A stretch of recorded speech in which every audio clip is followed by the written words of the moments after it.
Being a Birkie Warrior is the honor of a lifetime. Once in a lifetime thing to be chosen. And our plan tomorrow is to go out together, skiing strong at the start, and then get into our pace and try to get as far down the trail as we can before the weather warms up. And the second half of the course, we'll see how it goes and play it by ear. But this is the honor to be the Birkie Warrior. Arg! The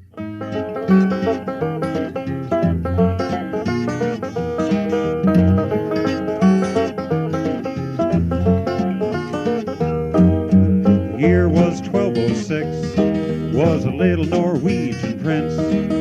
Across the mountains and through the trees, they carried that baby on wooden skis.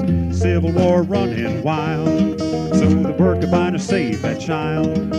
For 55 kilometers at a perilous pace, they won the first Birkebeiner race. Feeling good, feeling fast.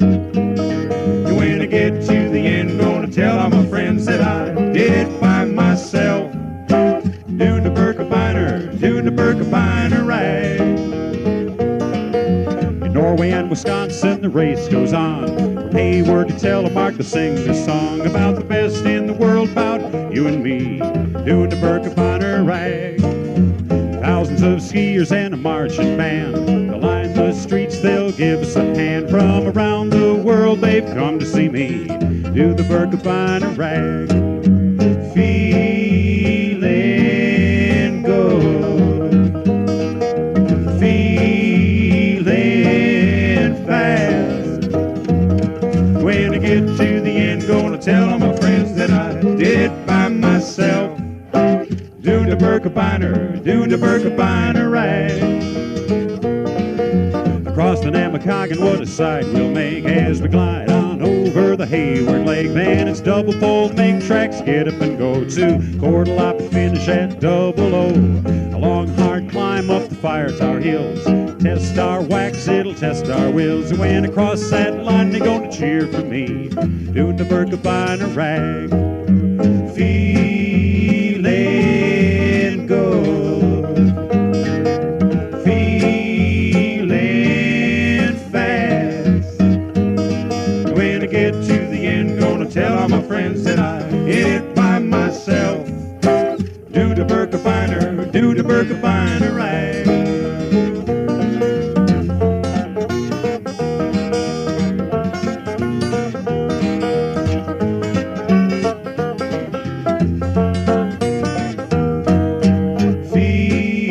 Feeling good, feeling fast.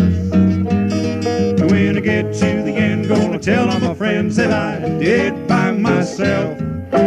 Do the Birkebeiner rag. Do the Birkebeiner rag.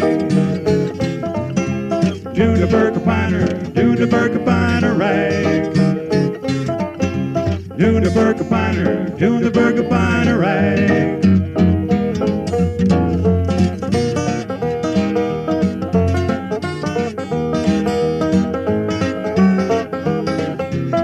What's your name?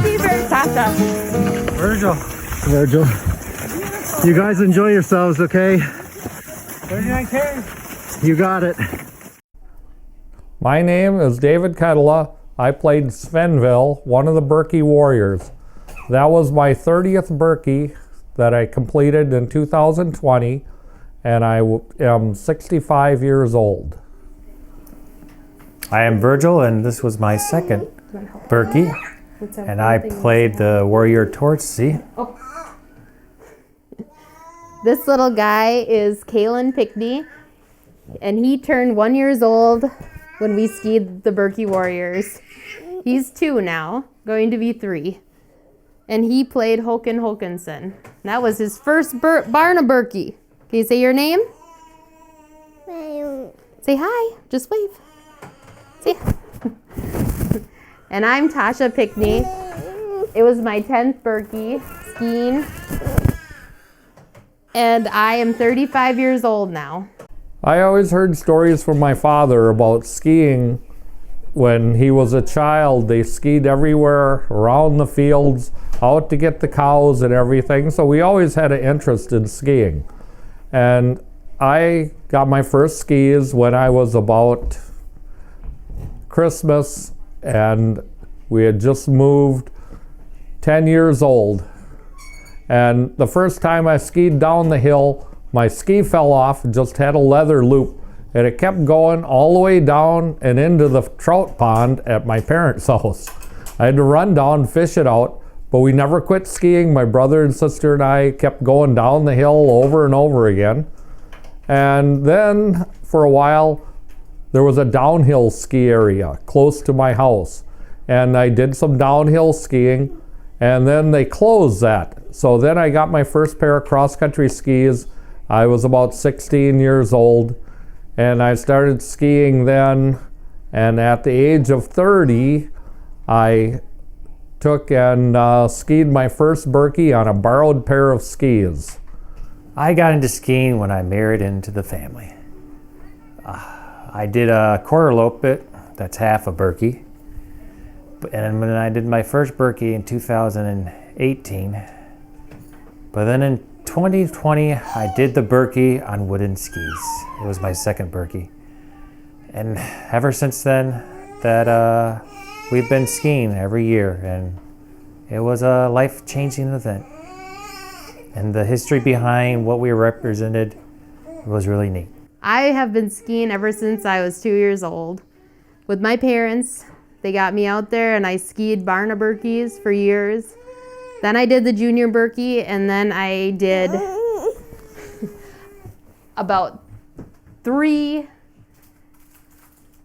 I did one Birkie, and then I kind of took a break while I was in college, and then I did the rest towards my end of college career. And I always loved the idea of the Birkie Warriors and how they dressed in costume. And I thought it would be really cool to apply, but we didn't have a baby when I thought about it the years before. So then when I was pregnant, I said, hey, next year we should really just try for that. And we did, and I was so excited because I love dressing up in costume and I love skiing the Birkie. So it was really a memorable experience to be able to be the Birkie Warriors. The Birkie was started on the history of Norway when they saved the Norwegian prince in 1206. The story was that the king had one child that was his heir, and the country went into civil war. And to save his bloodline and the kingdom, the Birkie Warriors, which were the guards kind of the kingdom, were tasked with taking this baby, who I think was he was under a year old, over this mountain in Norway to safety. And they skied with his mom, who I think actually was the mistress of the king, over the mountain to the safety while the people came to try to kill him. The first American Birkebeiner was in 1973, and it was named after that to represent the first Birkebeiner that was over in Norway years before that. And now after 1973, it's now the largest cross-country ski race in North America. The Birkebeiner in Norway was started in 1932 when the Birkie Warriors skied over the same mountain that the Warriors took to save the prince. It became one of the world Lopet races and came to America, and they took on the tradition. When we heard about the Birkie Warrior competition, my daughter Tasha said, we should sign up for it because we have a baby that we'd qualify for the Birkie competition. So I wrote an essay, and this is the essay I wrote and sent to him. Birkie fever still burning. My family would like to be selected as the 2020 Birkie Warriors because there's not a day the Birkie is not on my mind. It is a way of life. I live in International Falls, Minnesota, but my roots run deep into the woods of northern Wisconsin. My home is 50 miles from the Birkie Trail in Frederick, Wisconsin. I work in International Falls, the icebox of the nation, inspecting rail cars coming from Asia for invasive species that have the potential of destroying the forest around the Birkie Trail. This will be my 30th Birkie, and I still can't sleep the night before. My first Birkie was the first race I'd ever done. I was not sure I could ski 50 kilometers, so I skied 45 kilometers the day before the Birkie, and was not the smartest thing to do. After my first Birkie, I needed new equipment. I had borrowed my skis from a friend of mine, and I skied my second Birkie, qualifying for Wave 1, just behind the elite skiers. I stayed in Wave 1 for 20 years before moving back to the middle waves. As you get a little older, things like that happen. My father grew up in northern Wisconsin near the Michigan border. Everyone skied in the community, including my grandparents. They skied as a way of life brought over from the old country. I grew up hearing stories about how they'd ski over to their friend's house and for sauna nights. And I listened to the Birkie on the radio and thought, someday I'm going to do that. A few years later, I signed up for my first Birkie. I skated 26 Birkies and classic skied 3, and plan to switch from classic to skating every other year. I've been in frigid Birkies, very warm Birkies, but never thought twice about the next year. My daughter will ski with me, and this will be her 10th Birkie. Having skied 2 quarter lopets, 4 junior Birkies, 10 Barna Birkies. Last year, she told me she would not ski because she was pregnant, 9 months pregnant. I told her I'd be there for the birth of, as long as it wasn't on Birkie weekend. She went into labor the day before the Birkie and had a son. I drove from the Birkie to Rochester in a snowstorm. And that was down to like 30 miles an hour for hours in whiteout conditions. And his name is Kalen, which means victorious warrior. My daughter works as a cytogenetics in the Mayo Clinical Lab. She does DNA testing for cancer patients. My son-in-law skied 1 Birkie before this and 2 quarter lopets. He married into a Birkie family. He would ski with us as the second Birkie Warrior. Next year's Birkie is my grandson's birthday. It must have been a sign. After 30 years, the Birkie fever is still burning strong. That was the essay, and when people that we met at the start of when they had the night before dinner, they said people had applied every year. And when they read, they said all you'd have to do is read the essay, and you'd know why they were selected as the Birkie Warriors in 2020. We were waiting to hear if we had been selected as the Birkie Warriors. And it was the eve before Christmas Eve. We were waiting in Duluth for Christmas to come. And we hadn't heard a word about it. And all of a sudden, we happened to look at our email that had come that we didn't see. And it said, "We're sorry to inform you that you've been selected as the Birkie Warriors." And at first, we thought we weren't selected. And then we found out we were. And what did we say when we found out? We were very surprised. Tasha yelled, "Woohoo!" that we were selected. And we were so ecstatic, we couldn't hardly think of anything else at the time. It was a big surprise, seeing how it was only my second Birkie. I didn't think we'd get it. Were you nervous? Very nervous. So nervous. You were nervous, right?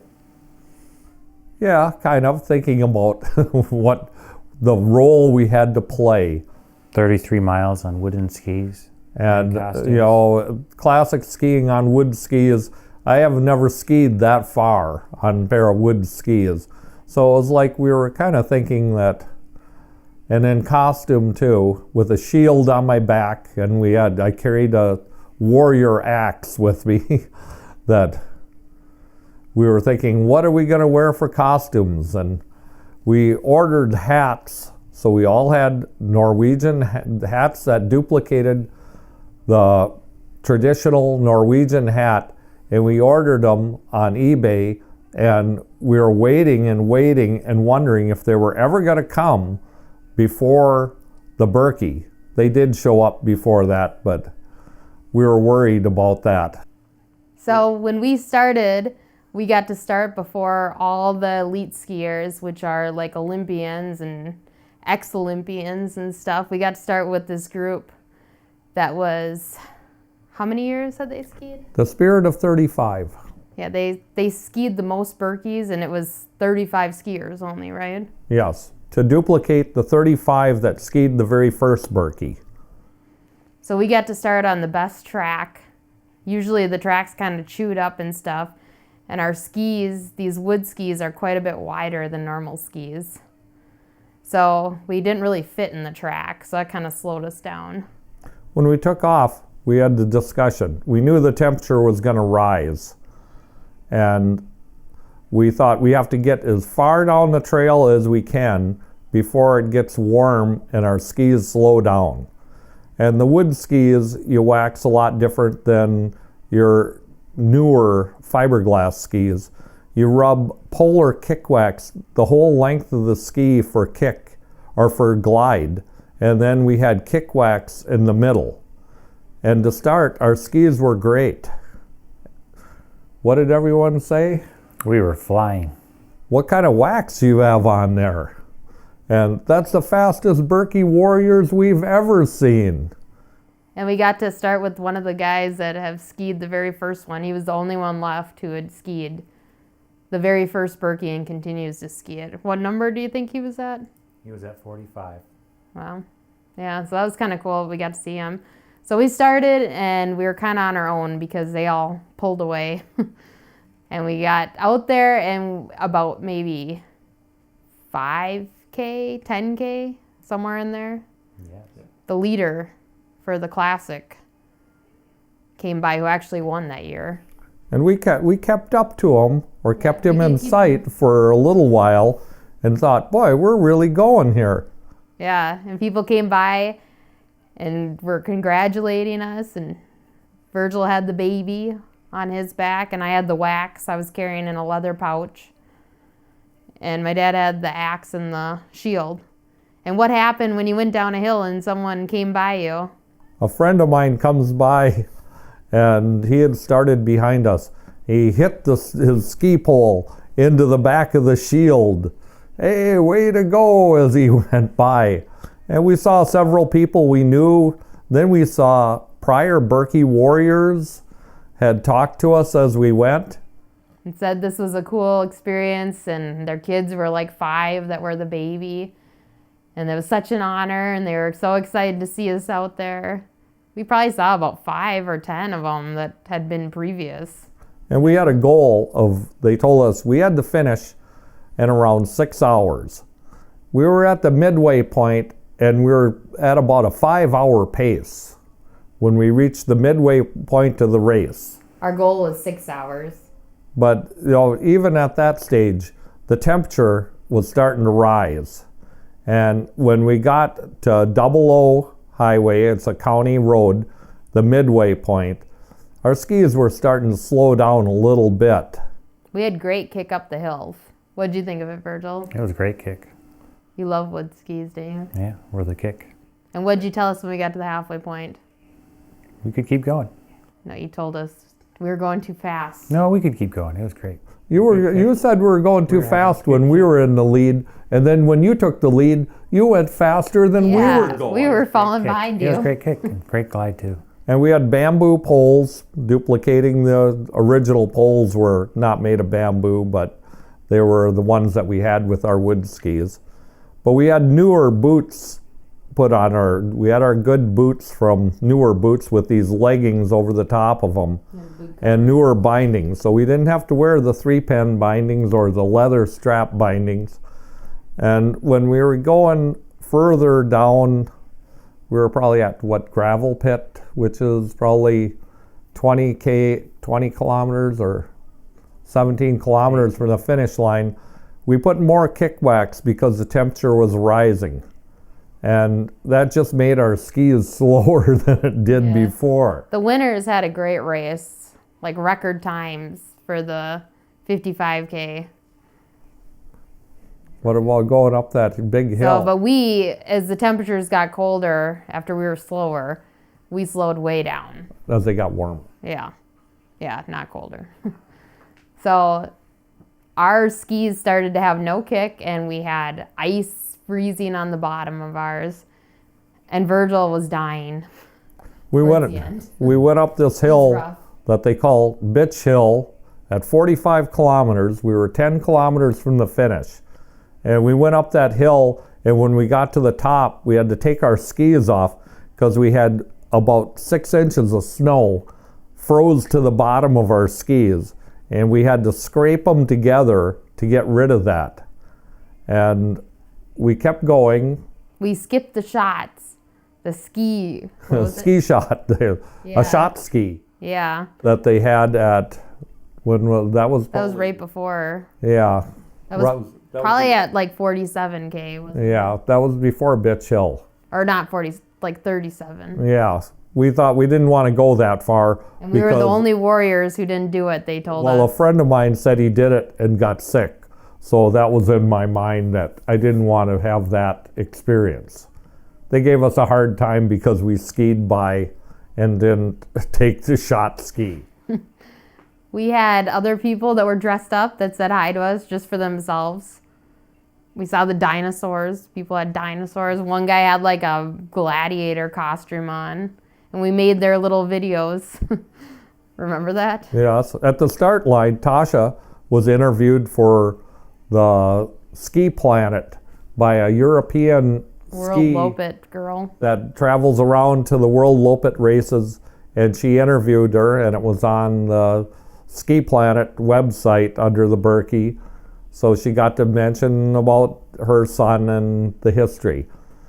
And so when we got close to the end, we have to cross Lake Hayward, which is about a 3K route across the lake. And our skis were just horrible. We had no kick at all, and it was kind of slushy. And that was rough. But then when we got to Main Street, everyone was really cheering for us. That was probably the highlight. And we got to pick Kalen up. My mom was there waiting. And I skied with him down the Main Street. And they were singing happy birthday to him as the whole crowd and cheering for us. So that was really cool. And I'm sure when he's older, hopefully when he's skiing one day, he can look back and remember that as memories. What did you think at the end, Virgil? I was exhausted. Yeah, it was. Well, we were all glad we were done. Our goal was 6 hours, and what was our time? About 6 hours and 30 minutes. Was it? Or wasn't it? I think it was 7. Yeah. It was under 7. Yeah, it was close to 7. So it wasn't terribly off, but we were tired. We were hoping under 6. And we were on pace for that until the weather got warm. It's an experience I'll never forget. It was the highlight of 30 Birkies. Now I'm at 32. That was one that I will never remember. I'll never forget it. Just like the first one that I ever did. I still relive that one over. The other ones have kind of blended together. Some years you remember different things, but the year that we were the Warriors was the highlight. Yeah, and then COVID hit, and they haven't had a Warrior since, so. Well, we're still the Birkie Warriors because they had it virtual last year, and they might have it virtual this year too. So it'll be fun when we can actually do it again, and they actually have Warriors. And we learned a Birkie call, warrior call from a Norwegian guy. Arg! Yeah, we looked it up. I was like, oh, that's unique. I remember about all of the people that were on the trail was one of the best memories. How they treated us just like we were family because we were the Birkie royalty.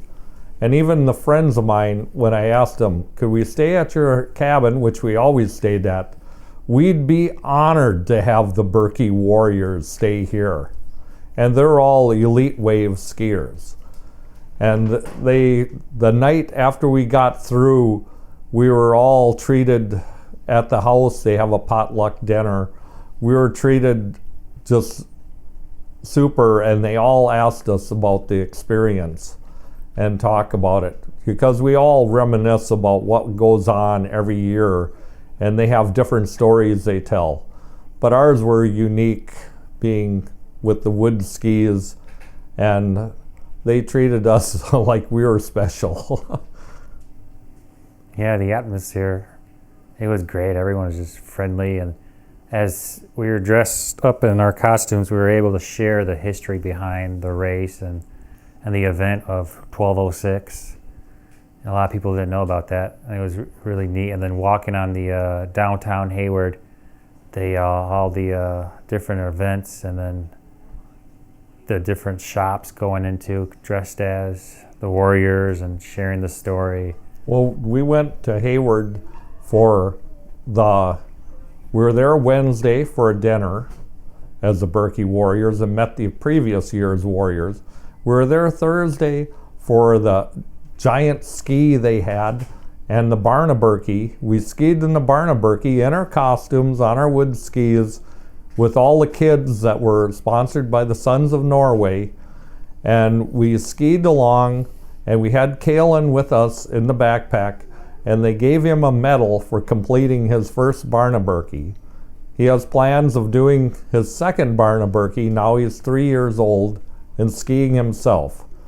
And we also went on Friday to the different events as the Birkie Warriors. They had the elite sprints, they had the expo. We went, and it was like people couldn't believe we were there. We got to have our picture, one of the highlights, with Kiki Randall, who won the gold medal in Korea at the Olympics with Jessie Diggins from Minnesota.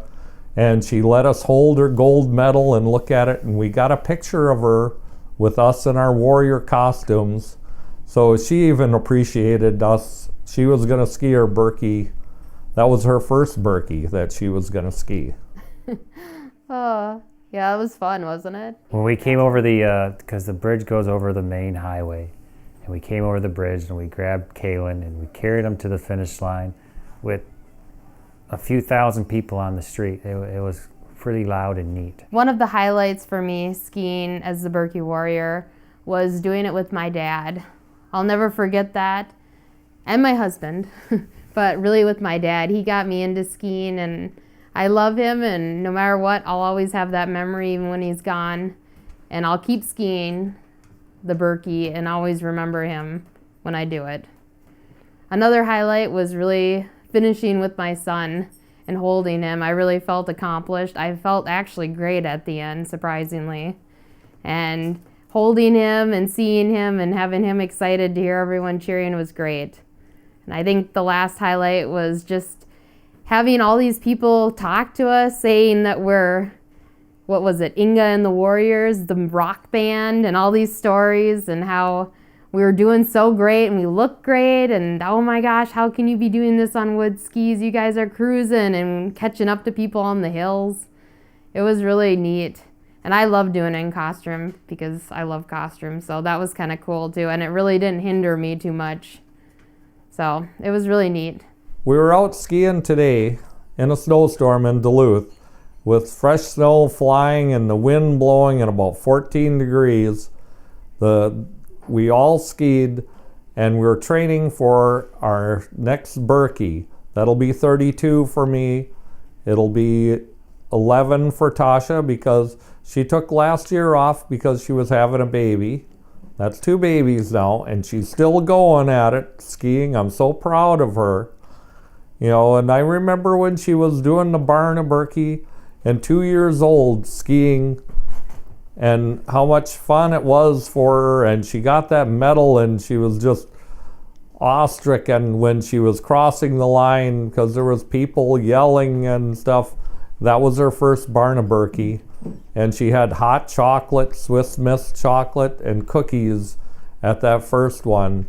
10 times she went till she was 13, and they don't let you be more than 13 years old. She really enjoys herself skiing. And she, last year, or the year before last, we skied a race before the Birkie, and usually I finish ahead of her. On that race, pretty soon she said, "How's it going, Dad?" when she comes by me at about 5 kilometers left on a 24-kilometer race. And I said, "It's going good." And we're going, and we went around the food station, hit an icy patch. Both of us fall to the ground, and we get up and we ski, and she's going along, and pretty soon she's getting a little further and further ahead of me. And I'm trying and trying to catch her, and she's going along, and I couldn't be prouder. She finished ahead of me in that race, and I was trying, and I watched how good she skis. It was inspiring for me that she's really come all the way to beating her old man in the races now. If any of you guys have questions after we're doing this virtually and we really can't do a show and tell or answer your questions, we'd be open to taking emails and trying to get back to you on anything you can think of that you want to ask us about it, because I'm sure we missed things that you guys would be interested in. But this was our experience, and we're honored that you guys asked us to talk, and we really appreciate it and wish we could be there in person to share our memories. But anytime you have a question, we're here, and hopefully some of you are inspired to start skiing, because it's pretty neat.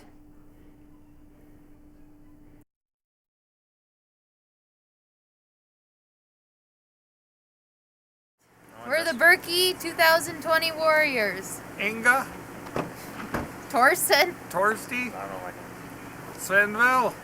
and Håkan Håkansson. Ready? Birkie Fever! Arr!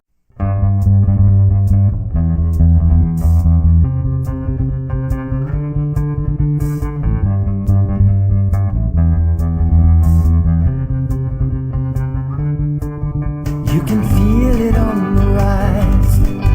You can see it in their eyes. How the tension seems to saturate the air. At times you almost feel alone. The wind is chilling you to the bone. But look around you now, they're 7,000 strong. Let the Birkie grab your soul, push it down the trail, help you lock on your goal. Let the iron thigh clusters keep the pace moving strong. That cable to Hayward won't last very long. As you go through the snow, with the seed of speed being all that you need. Let the Birkie vine, let it grab at your soul.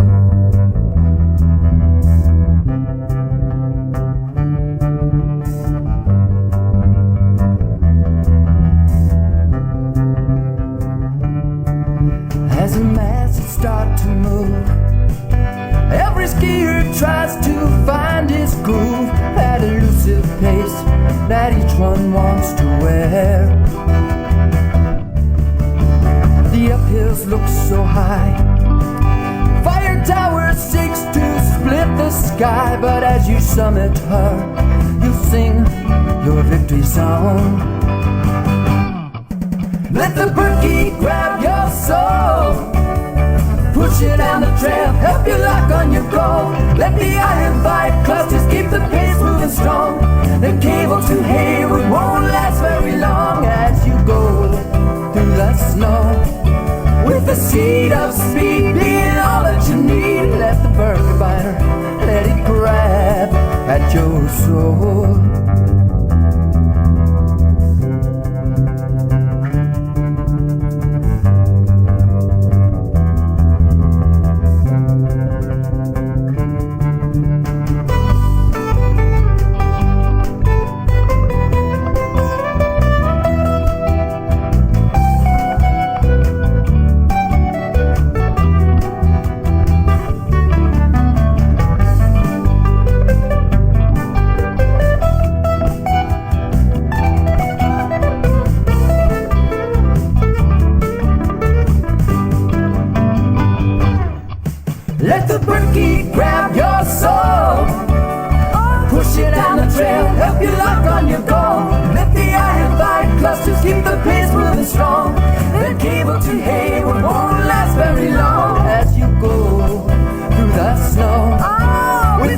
speed of speed, being all that you need. Let the burger rider, let it grab at your soul.